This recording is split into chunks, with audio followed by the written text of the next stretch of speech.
Welcome to this lecture on computational biology. Today, we are going to explore one of the most fundamental tools in bioinformatics, scoring matrices. If you have ever wondered how computer programs like BLAST know which protein sequences are evolutionarily related, you are in the right place. We will build this understanding from the ground up, looking at both PAM and BLOSSOM matrices. Now that we know our topic, let us start with a simple analogy. Imagine you are grading a spelling test for a young student.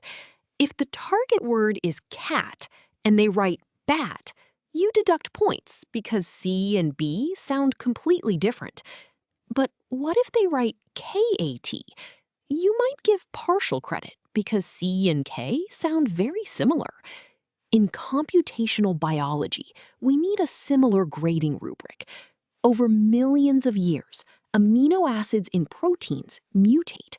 Some mutations are harmless because the new amino acid is chemically similar to the old one.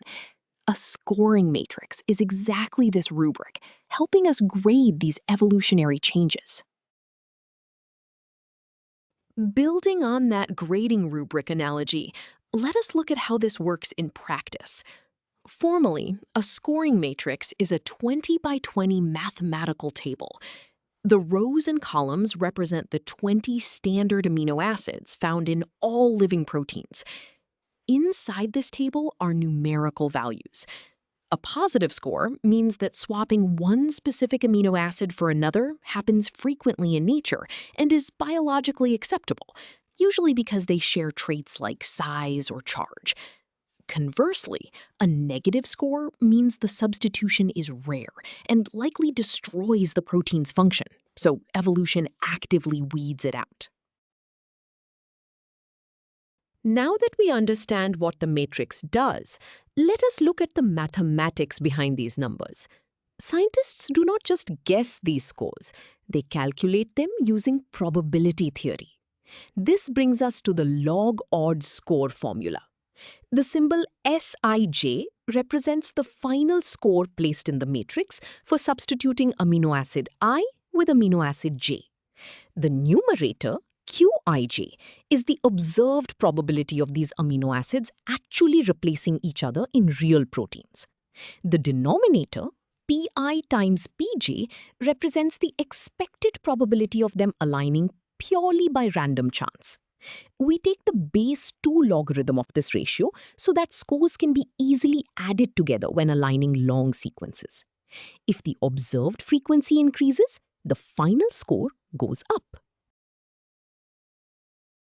Before we move on to proving how the formula's sign works, let us see this formula in action with a concrete example. Suppose we are aligning two short protein sequences in a laboratory. We need to score the alignment of the amino acid leucine with isoleucine. We look up the pre-calculated log odds score in a standard matrix table by finding the row for leucine and the column for isoleucine. The intersection gives us a score of +2. Because this is a positive number, it tells us this substitution happens more frequently than random chance. Physically, this makes perfect sense because both are hydrophobic, water-fearing amino acids with similar shapes, so swapping them does not break the protein structure. Following our previous calculation, let us look at a different substitution in that same alignment. Now we want to score leucine against arginine. Again, we find the row for leucine and the column for arginine in our matrix. This time, we find a score of -3. Why did the formula give us a negative number? Biologically, leucine is hydrophobic and uncharged, while arginine is highly positively charged and loves interacting with water. Swapping them would likely destroy the delicate three-dimensional folding of the protein. Therefore, this mutation is actively selected against in nature, which is perfectly reflected by the negative score. So we have seen examples of positive and negative scores. This brings us to the mathematical proof of why the log odds formula produces these specific signs. Let us establish what happens when a mutation is biologically favored. We start by looking at the core ratio of our formula. If a substitution is safe, nature allows it, meaning the observed frequency is strictly greater than the random chance expected frequency. Mathematically, this means the numerator is larger than the denominator, making the entire fraction strictly greater than 1. From the properties of logarithms, we know that the log of any number greater than 1 is a positive value. This proves why safe mutations always yield positive matrix scores. Continuing our derivation, let us look at the exact opposite scenario.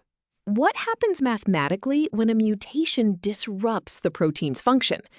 In this case, evolution weeds the mutation out. Therefore, the observed frequency of this substitution drops below what we would expect by pure random chance. The numerator is now smaller than the denominator, which forces our fraction to be a decimal value between 0 and 1.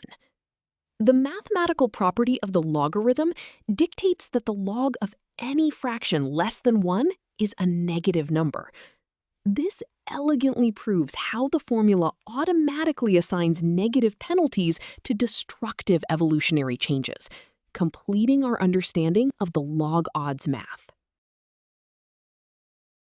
Now that we have proven how the underlying math works, let us look at the first major family of scoring matrices, called PAM. PAM stands for Point Accepted Mutation. Imagine watching a slow time lapse of a protein evolving. A point mutation changes a single DNA letter. If the organism survives and reproduces, that mutation is considered accepted. In the 1970s, pioneering scientist Margaret Dayhoff created these matrices by observing proteins that were very closely related, meaning they were at least 85% identical. By counting the accepted mutations in these close relatives, she figured out the fundamental base rates of evolutionary change.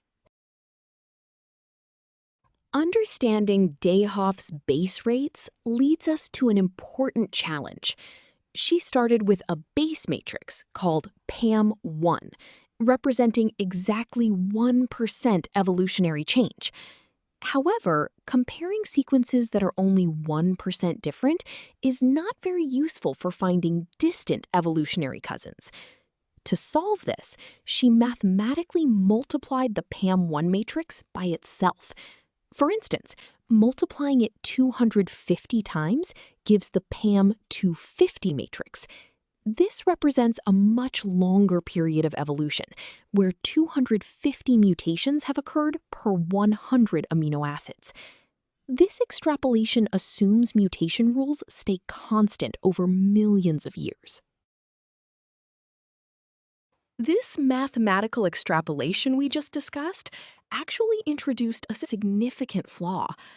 Imagine trying to guess what your great-great-grandchildren will look like by only looking at your immediate siblings.